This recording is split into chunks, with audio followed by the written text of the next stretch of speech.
Parmi les êtres vivants, la relation proie-prédateur est la plus courante. Mais ce n'est pas la seule. Certains rapports sont dénués de toute violence, et les liens de coopération et d'entraide ne sont pas rares. Et les échanges se font entre membres d'une même famille, entre voisins ou encore entre parfaits inconnus. Et il arrive que des individus appartenant à des espèces différentes restent ensemble toute leur vie. Plantes, animaux et champignons tissent parfois des liens étonnants. Mais dans la nature, l'amitié n'est jamais désintéressée. Nourriture, transport gratuit et protection, voilà le genre de service qui intéresse les organismes vivants et les transforme en amis pour la vie.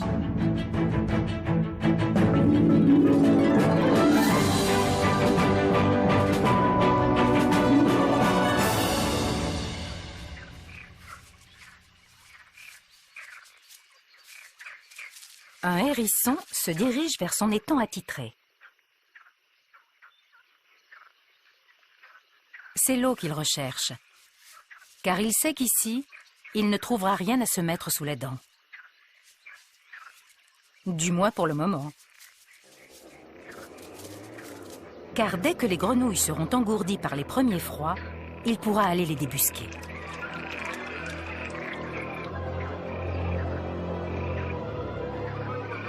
L'été touche à sa fin et pourtant il fait encore relativement chaud.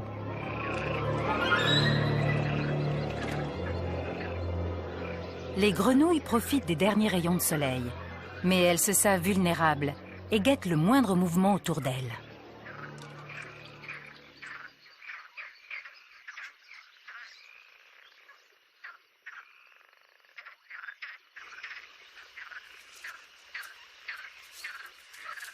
Pour prévenir tout danger, elles comptent également sur leur camouflage.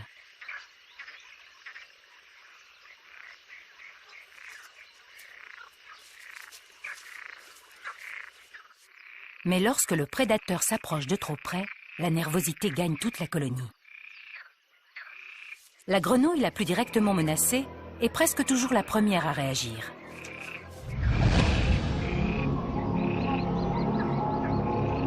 Elle se jette dans l'étang où elle se sent en sécurité. D'un seul bond, une grenouille peut franchir une distance qui équivaut à plus de 30 fois la longueur de son corps. De quoi semer la plupart des chasseurs. Au moment où elle saute, elle évacue l'eau qu'elle avait accumulée pour éviter la déshydratation. En bondissant de la sorte, elle donne aussi l'alerte générale. Les grenouilles n'ont pas une très bonne vue. Elles détectent surtout les mouvements, qu'ils soient lents ou rapides. Aussi, quand un objet dans leur champ visuel prend soudain de la vitesse, cela déclenche chez elles un mécanisme de fuite.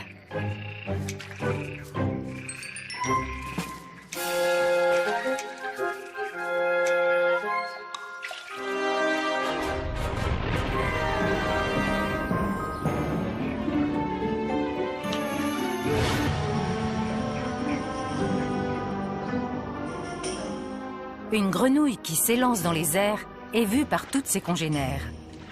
Et même si celles-ci n'ont pas repéré l'ennemi, elles captent le message immédiatement.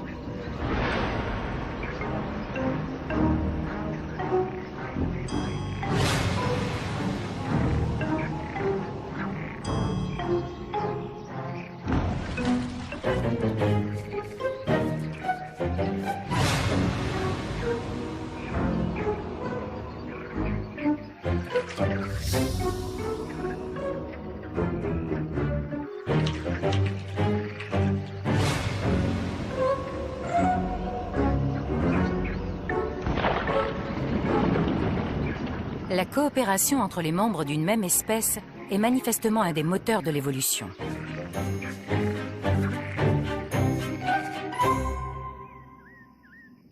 Ce nid de mésanges est un véritable chef-d'œuvre d'architecture. Ils se font entièrement dans le paysage. Pourtant, le raffinement de ses finitions, les matériaux utilisés, sa simplicité et son minimalisme ne répondent pas à des exigences esthétiques.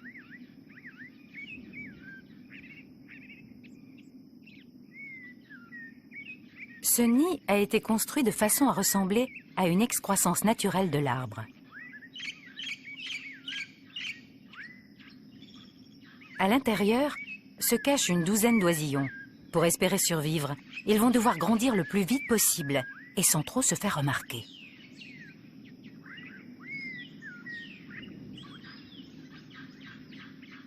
Ils sortent la tête à tour de rôle et uniquement quand un adulte rejoint le nid, le bec rempli d'insectes.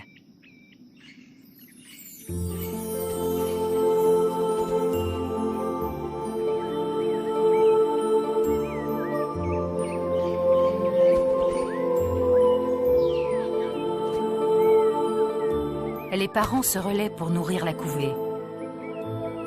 Et il arrive qu'un voisin vienne leur prêter main forte.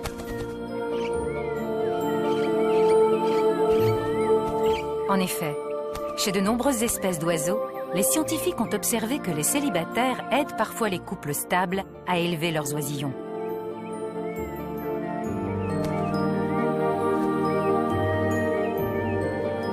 Il pourrait s'agir de jeunes issus de la couvée précédente qui n'ont pas encore fondé de famille et ont fait le choix de nourrir leurs frères et sœurs.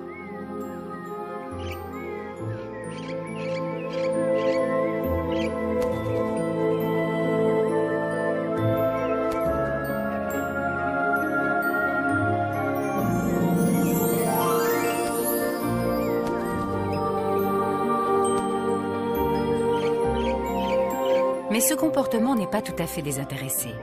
S'il contribue à la survie de l'espèce, il permet également à ses futurs parents d'acquérir de l'expérience.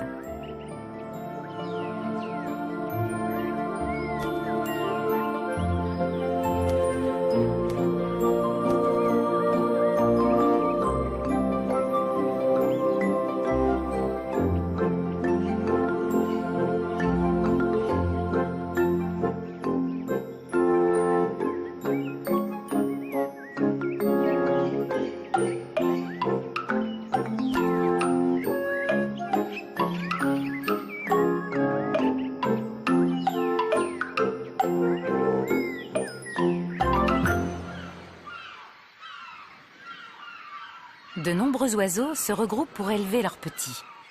C'est le cas par exemple des goélands, dont les colonies peuvent atteindre des centaines de milliers d'individus.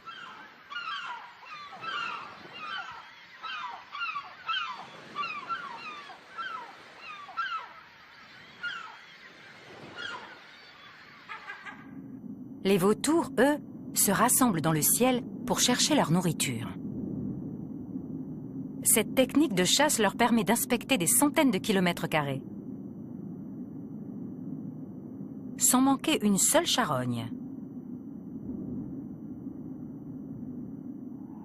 Les oiseaux migrateurs ont tendance à faire la route en groupe.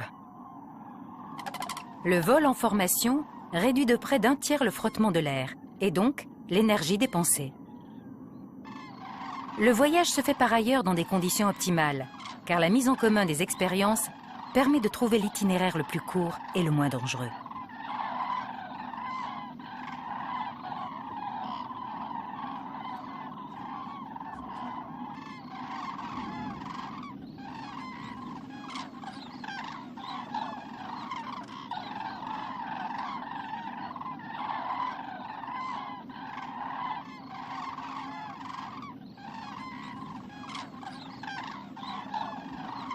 Si l'entraide au sein d'une même espèce peut prendre différentes formes, la vie en troupeau est celle qui présente le plus d'avantages.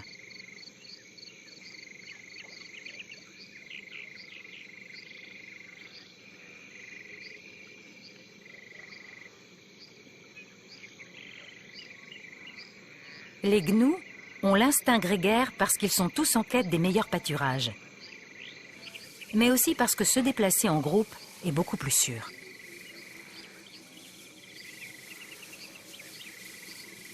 Chacun peut passer plus de temps à brouter, sans être toujours obligé de surveiller les lions. Pendant qu'un gnou fait le guet, tous ceux qui l'entourent sont en sécurité.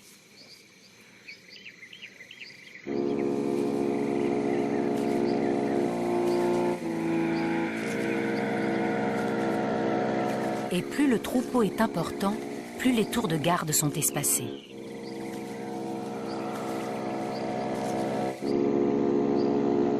Dans ces gigantesques rassemblements, il suffit que chacun lève la tête de temps en temps pour que la protection de tous soit assurée. Ce système de défense réduit le niveau de stress et contribue ainsi à la bonne santé du troupeau.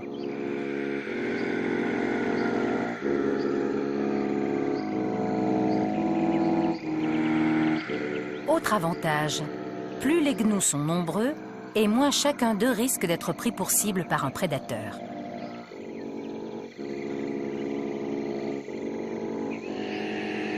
La vie en troupeau présente de tels atouts que des espèces différentes s'associent parfois provisoirement.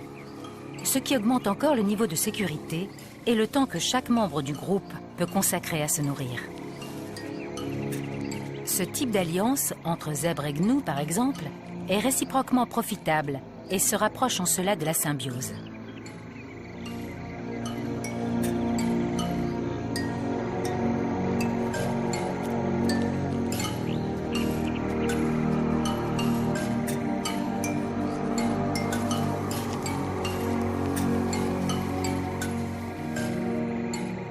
Mais les scientifiques préfèrent parler de mutualisme, car cette association entre espèces différentes relève davantage d'une interaction ponctuelle que d'un lien permanent.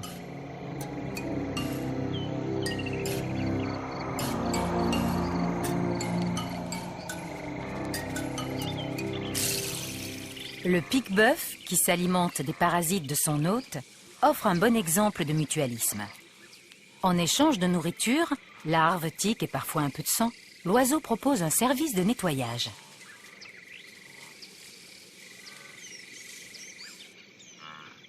Même si celui-ci n'est pas exhaustif, car les parasites sont bien trop nombreux, il reste néanmoins appréciable.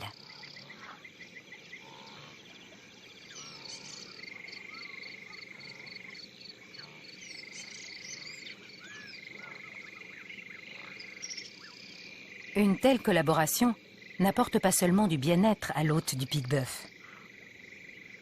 Elle joue un rôle sanitaire essentiel, car elle freine le développement et la propagation de maladies graves.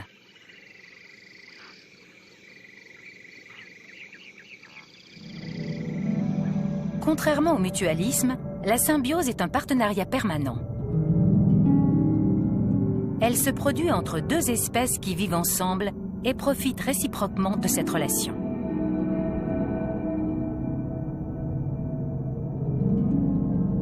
Souvent, les organismes concernés ne peuvent pas se passer l'un de l'autre. Les méduses sont des animaux très primitifs. Elles étaient présentes dans les océans il y a plus de 500 millions d'années au Cambrien. À cette époque lointaine, marquée par l'explosion de la vie marine, la symbiose existait déjà.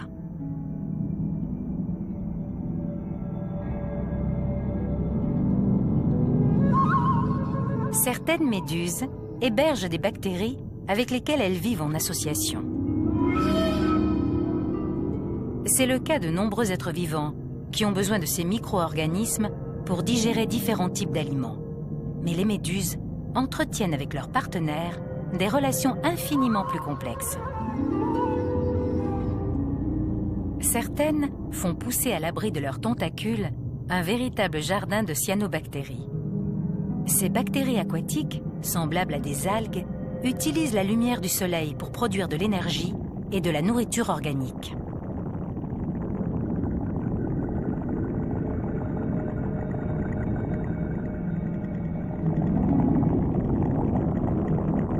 Afin de les aider à réaliser la photosynthèse, les méduses nagent souvent en inversant leur position, l'ombrelle vers le bas. Et pour que l'exposition à la lumière soit optimale, certaines choisissent des eaux peu profondes et se posent sur le fond marin, au plus près de la surface. Les cyanobactéries bénéficient ainsi d'une source d'énergie plus intense et produisent davantage de nourriture.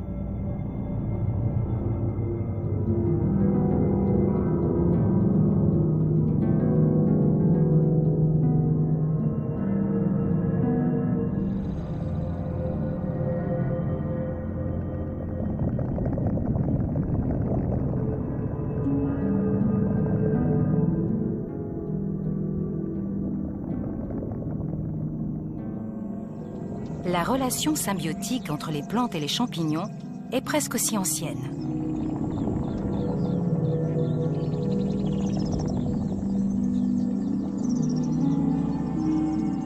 Bien qu'elle unisse des organismes extrêmement différents, c'est pourtant la plus répandue de la planète.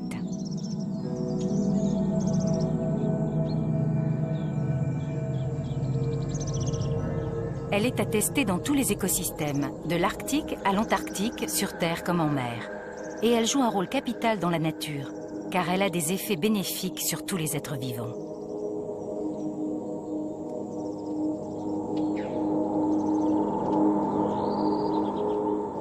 Lorsque les champignons jaillissent de terre, à l'automne ou durant la saison des pluies, leur apparence est trompeuse.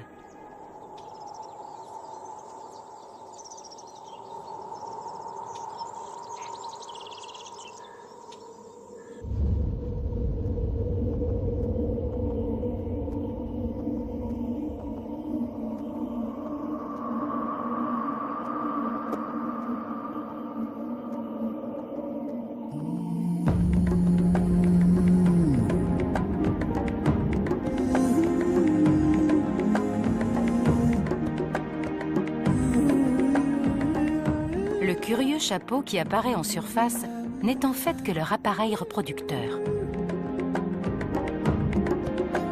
Sous terre se cache tout un enchevêtrement de filaments très fins qu'on appelle le réseau mycélien. Il forme le corps proprement dit du champignon, son organe principal.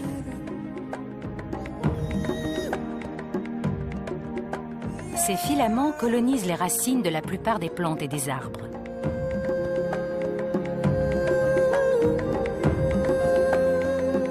Cette union souterraine, presque invisible, est utile pour les champignons, mais aussi pour les végétaux. Elle améliore leur métabolisme et leur capacité à absorber l'eau et les nutriments.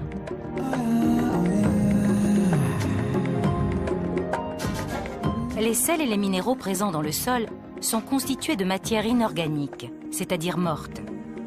Mais quand, grâce à l'échange symbiotique, ils s'infiltrent dans les racines de la plante, ils deviennent de la matière vivante et forment les cellules dont nous, les animaux, nous nous nourrissons.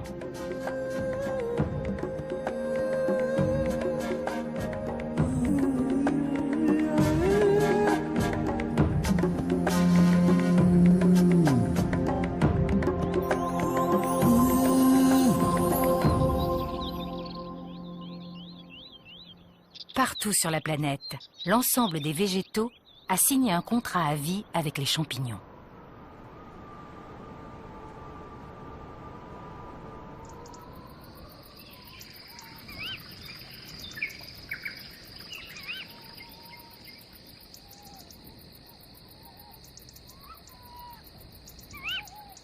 Ce contrat stipule que chaque spore d'un champignon s'envolera pour trouver un endroit où germer.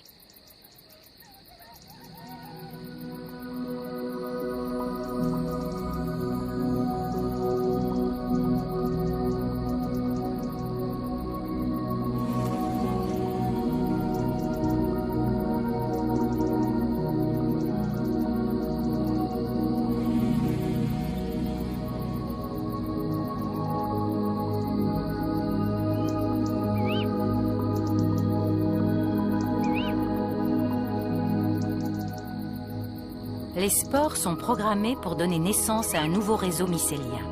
Et quel que soit leur point de chute, elles coloniseront les racines d'une plante pour que sous terre, l'équilibre soit maintenu.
Si les espèces végétales se sont associées aux champignons pour mieux absorber l'eau et les nutriments, en matière de reproduction, c'est sur les insectes qu'elles comptent.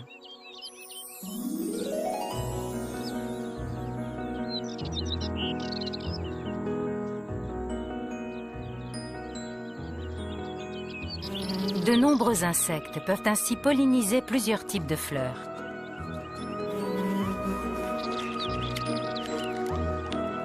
Pour disséminer les différents pollens, les poils qui garnissent l'abdomen de certains d'entre eux constituent un excellent moyen de transport. Les insectes sont indispensables à la reproduction sexuée de certaines espèces végétales, mais ce service n'est pas gratuit.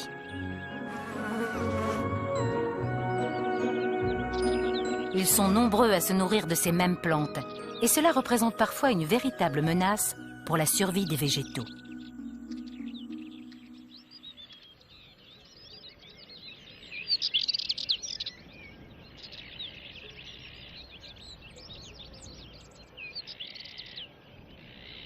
Les pucerons ne butinent pas les fleurs et ne se nourrissent pas de leur nectar. Ils aspirent la sève contenue dans les tiges.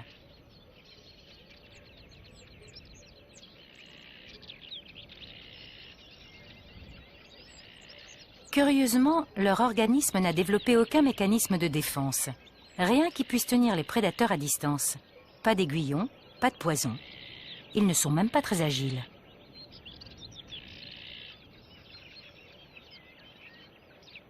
En fait, ils ont mis en place un système de protection bien plus efficace. Toute une armée de redoutables mercenaires. Les pucerons expulsent un liquide très riche en sucre appelé miella. Cette substance est à la fois extrêmement nourrissante et sirupeuse. Et les fourmis en raffolent.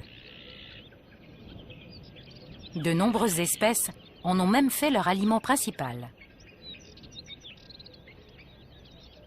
Lorsqu'une fourmi repère un puceron gonflé de miella, elle s'en approche par derrière et le stimule délicatement avec ses antennes.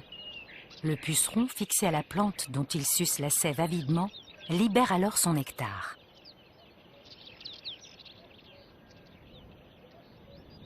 Cette étonnante relation symbiotique est le fruit de l'évolution. Les fourmis récoltent le précieux liquide sécrété par les pucerons. En échange, elles tiennent leurs prédateurs en échec et protègent les plantes dont ils se nourrissent.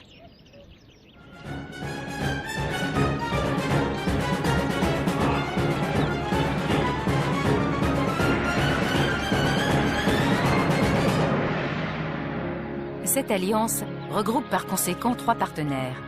La plante nourrit les pucerons et bénéficie indirectement de la protection des fourmis. Et en rétribution de leur service, celles-ci se font offrir un repas délicieux par les pucerons.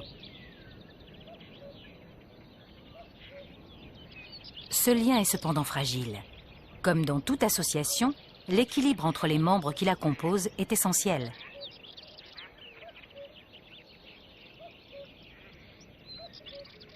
Une trop grande quantité de pucerons finirait par dessécher la plante, et des fourmis trop nombreuses épuiseraient les pucerons.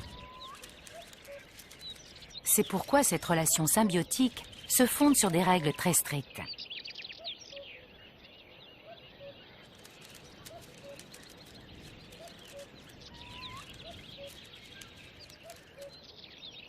Toutes les fourmis ne sont pas autorisées à collecter le miella et manger ce que bon leur semble. Et il arrive que les pucerons refusent de libérer leur précieux nectar.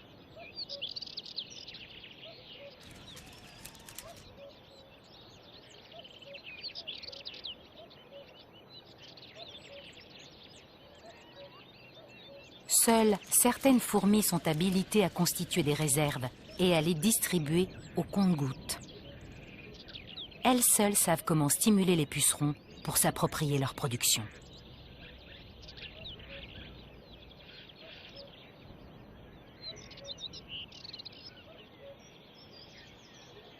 Et elles seules peuvent assurer la répartition au sein de la colonie par un étonnant bouche à bouche.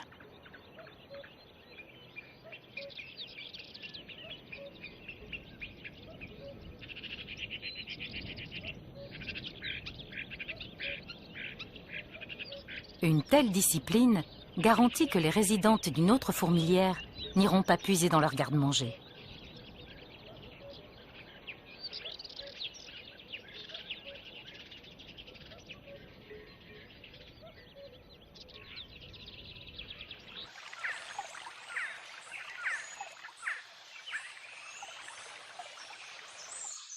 Dans certains cas, les fourmis offrent leur protection non pas pour de la nourriture, mais simplement en échange d'un abri sûr. Elles s'installent à l'intérieur des branches et des troncs des bois fourmis, ce qui leur évite de consacrer du temps et de l'énergie à la construction d'un nid. De leur côté, les arbres des novices, comme on les surnomme au Brésil, bénéficient d'un système de défense ultra puissant. Des cohortes de fourmis armées d'un venin dont l'effet est plus rapide et plus efficace que celui des toxines des plantes.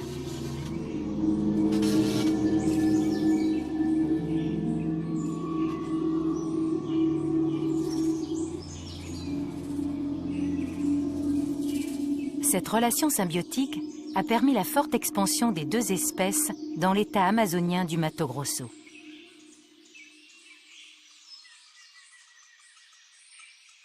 L'arbre des novices attire irrésistiblement les fourmis venimeuses, et c'est ce qui lui a valu son surnom. Seuls ceux qui ignorent le danger qu'il représente osent s'en approcher. Quiconque effleure le tronc ou essaie de manger les feuilles se fera attaquer par une armée déchaînée.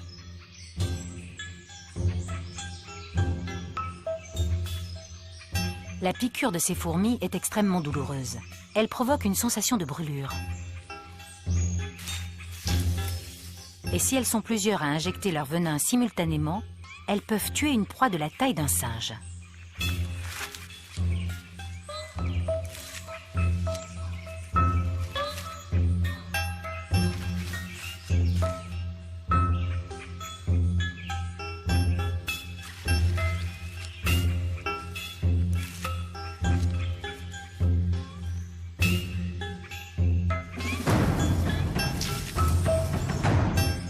Les feuilles des plantes contiennent souvent des toxines pour limiter les agressions à leur égard. D'autre part, les parois de leurs cellules sont constituées de cellulose, une substance très peu nourrissante. Cela explique que ce singe omnivore se concentre sur les fourmis et délaisse les feuilles.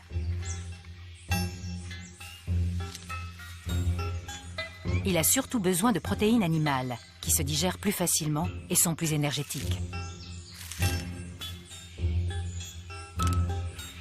On pourrait croire qu'il court un grand danger, car cet arbre est justement un bois fourmi.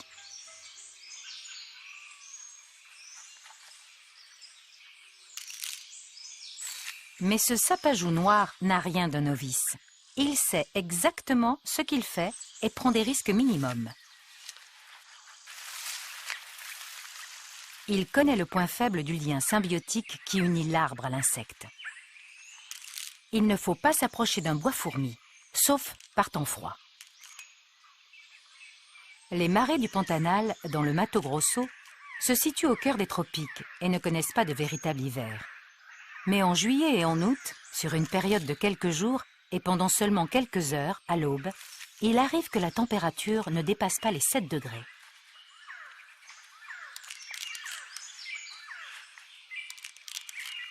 Les fourmis sont alors toutes engourdies et pratiquement incapables de bouger ou de se défendre.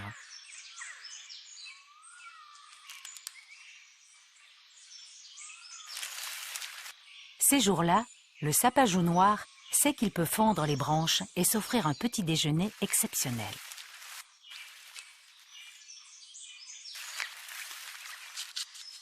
Mais dès que la chaleur arrive, les fourmis sont de nouveau sur le pied de guerre.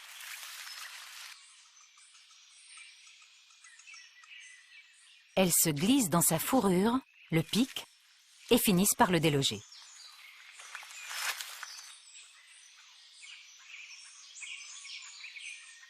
Ces alliances protectrices entre les arbres et les fourmis sont très efficaces et ont été observées sur les 5 continents.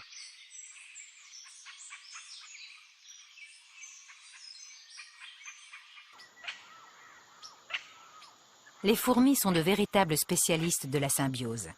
Elle s'associe aux pucerons, pollinise les plantes, protège les arbres et elle cultive même des champignons.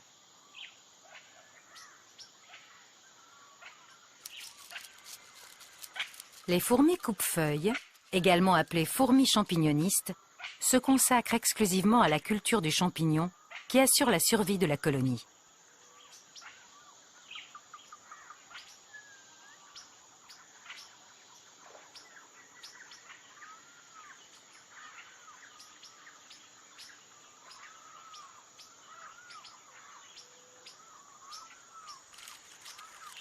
C'est pour lui qu'elle découpe et transporte inlassablement des fragments de feuilles.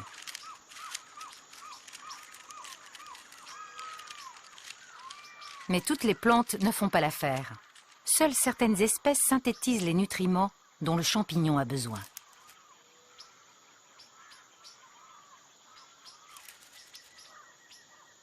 Par ailleurs, les fourmis choisissent soigneusement l'heure de la collecte pour que les feuilles contiennent le moins possible de substances toxiques et n'empoisonnent pas leur culture.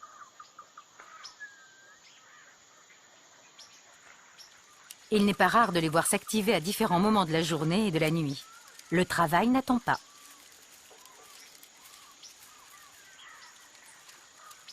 Quant aux champignons, il est terriblement exigeant. Il ne supporte pas la lumière et tolère très mal les variations de température et les taux excessifs de gaz carbonique. Trop de matière végétale dans le nid risquerait de le tuer. Quand il ne fait pas trop chaud, les fourmis coupe-feuilles travaillent durant la journée.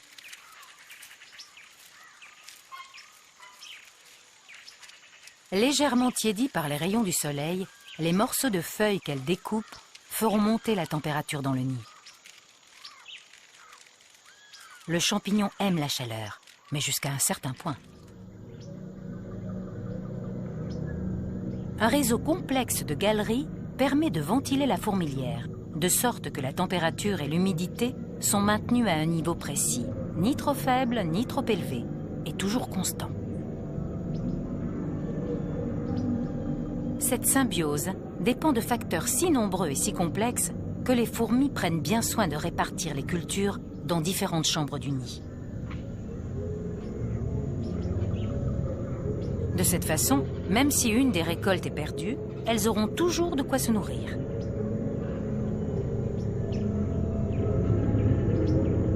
On pourrait croire que ces champignons servent juste d'aliments et n'obtiennent rien en retour. Mais en fait, ils n'existent que parce que les fourmis les cultivent.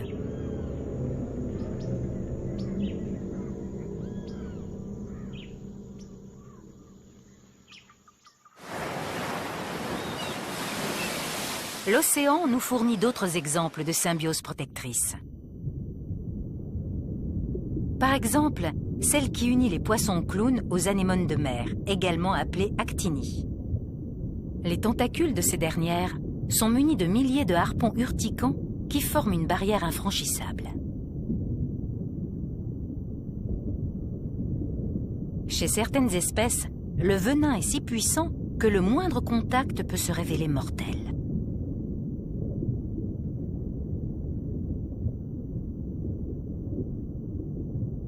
Tout autre poisson qui se faufilerait entre les tentacules de cette anémone de mer mourrait foudroyé. Alors comment ce poisson clown parvient-il à survivre? Est-il immunisé contre l'effet du venin? Ses écailles sont-elles particulièrement épaisses? Rien de tout cela. Si les actinies ne l'attaquent pas, c'est en fait parce qu'elles ne détectent pas sa présence.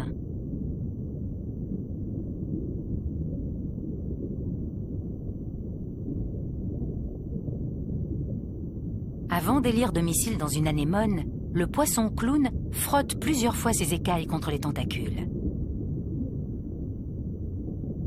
C'est douloureux, bien sûr, mais il est prudent et agit en douceur. Le mucus de l'anémone renferme une substance retard qui inhibe la mise en action des cellules urticantes lors des contacts des tentacules entre eux. En se frottant à l'anémone, le poisson clown s'enduit progressivement de cette substance et s'immunise contre le venin. L'actinie perçoit alors le poisson clown comme faisant partie d'elle-même et ne se rend même pas compte de sa présence. Mais contrairement à ce qu'on pourrait penser, cette association est également profitable à l'anémone de mer. En échange d'un toit, le poisson clown la protège et la nettoie, en gobant les parasites et les petits restes de poissons dont elle s'est nourrie.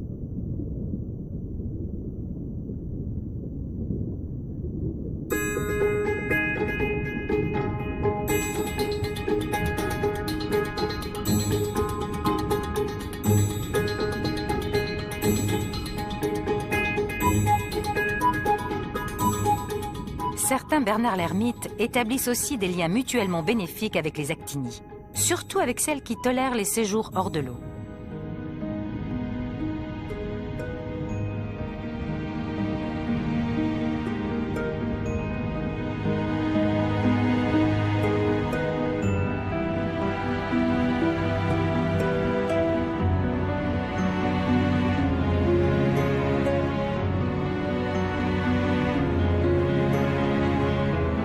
Les anémones de mer partent en promenade avec leur hôte sans savoir où il va.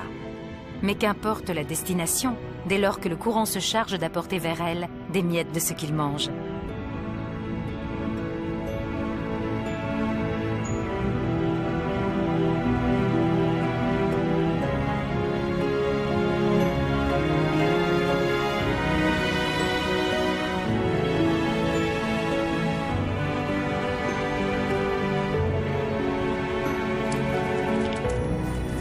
En échange de nourriture, les actinies protègent leurs partenaires contre les pieuvres qui voudraient l'attaquer.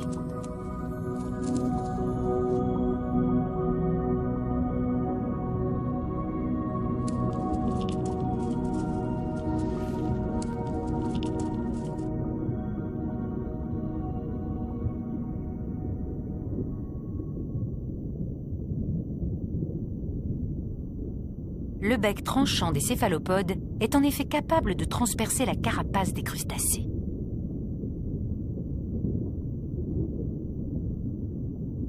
Cette petite pieuvre d'Australie est considérée comme l'un des animaux les plus venimeux de la planète. On l'appelle la pieuvre à anneaux bleus, et elle aussi a signé un contrat de coopération.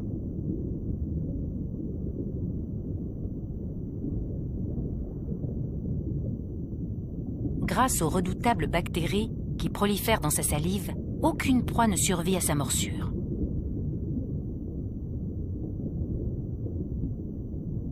Le crabe boxeur possède un exosquelette très fin qui ne résisterait pas au bec d'une pieuvre. Et il est tellement petit que son prédateur n'en ferait qu'une bouchée.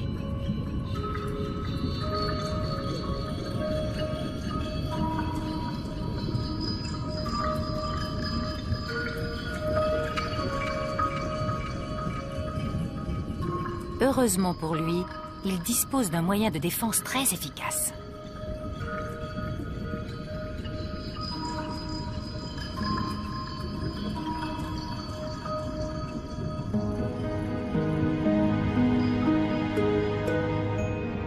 Le crabe boxeur a deux excellentes alliées. Les anémones de mer qui garnissent l'extrémité de chacune de ses pinces. C'est vrai qu'elles sont minuscules, mais leur venin est d'une efficacité redoutable, surtout lorsque l'adversaire n'a ni coquille ni carapace.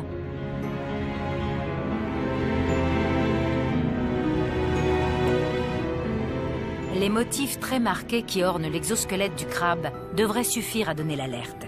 Malgré sa petite taille, le crabe boxeur est dangereux. La faim est cependant la plus forte. Et la pieuvre ne résiste pas à l'envie d'aller y voir de plus près. Elle est adulte, elle a donc déjà dû se frotter à ses crustacés. Mais ce serait tellement dommage de passer à côté d'un bon repas.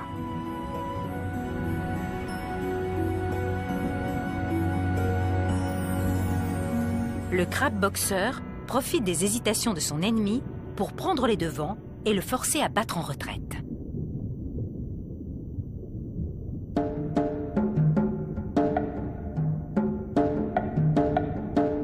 Il brandit ostensiblement ses pinces.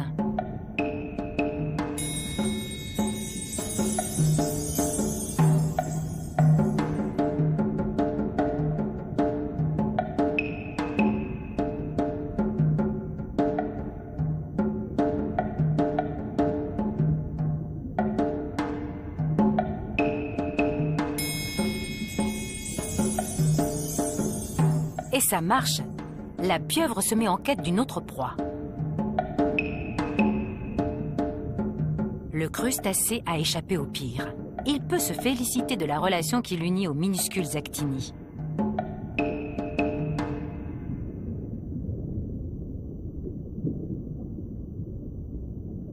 Il va enfin pouvoir manger tranquille, et ses alliés aussi.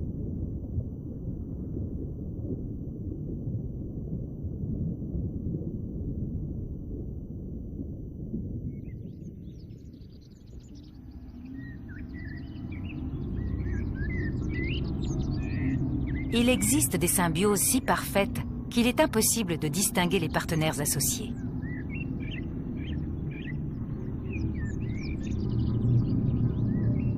Ces derniers sont unis au point de ne sembler faire plus qu'un.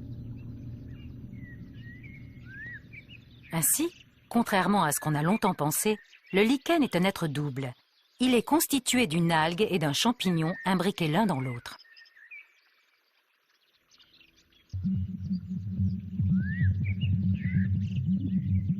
Leur symbiose est si intime qu'elle a conduit à la naissance d'un nouveau végétal.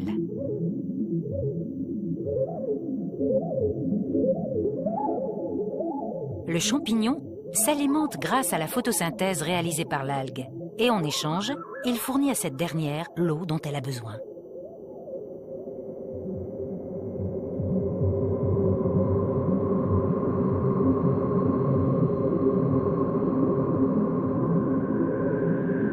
Cette relation symbiotique fonctionne même dans des climats extrêmes où aucun de ces deux organismes ne pourrait survivre seul.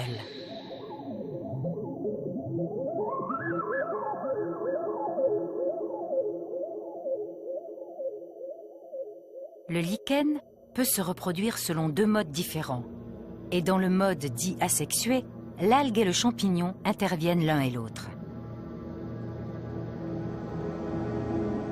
À l'état sec, le lichen se casse et les minuscules fragments ainsi formés, composés des deux éléments, sont disséminés par le vent et la pluie. Ce sont eux qui engendrent les nouvelles générations.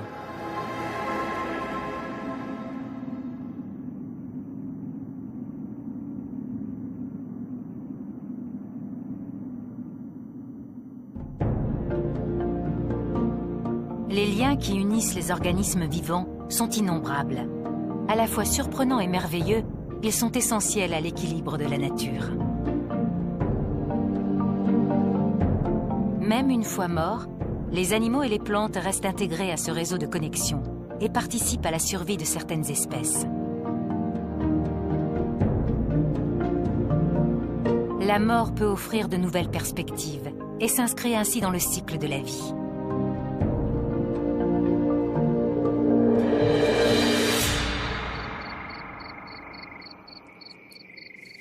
Ce renard a été le premier à sentir l'odeur de ce cadavre de cerf élaphe.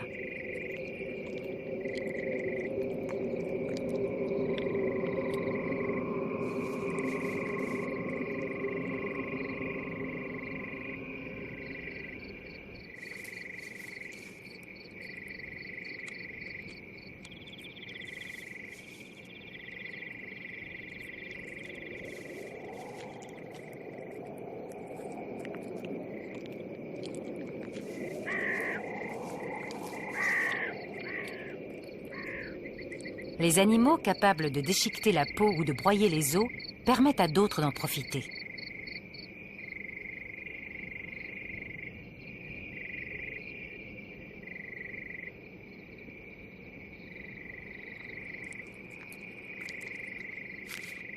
Cette pie, par exemple, n'aura pas droit à son bout de viande tant que le renard n'aura pas mis à nu la chair de l'animal. Elle va devoir patienter.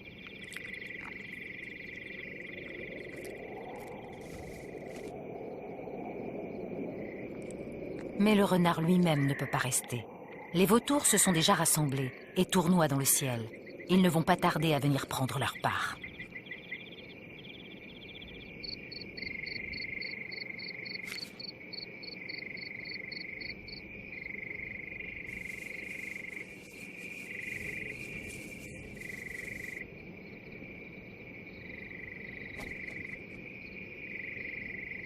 Les charognards ne laisseront pas grand-chose après leur passage.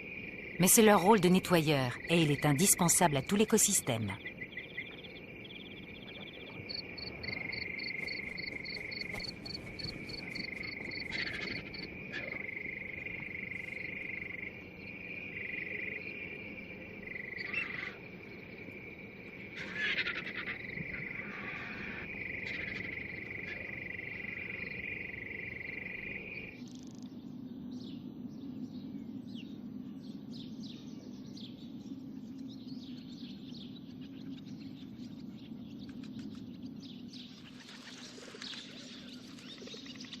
Les champignons n'ont pas eu à se battre pour parasiter le tronc de ce vieil arbre mort.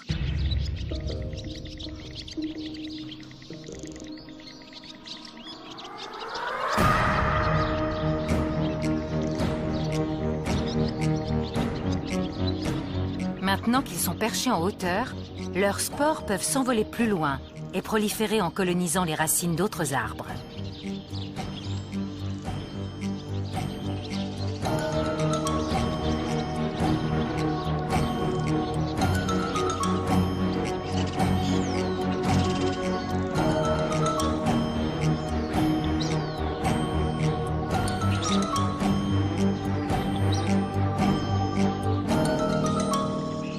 Dans la nature, tout est lié.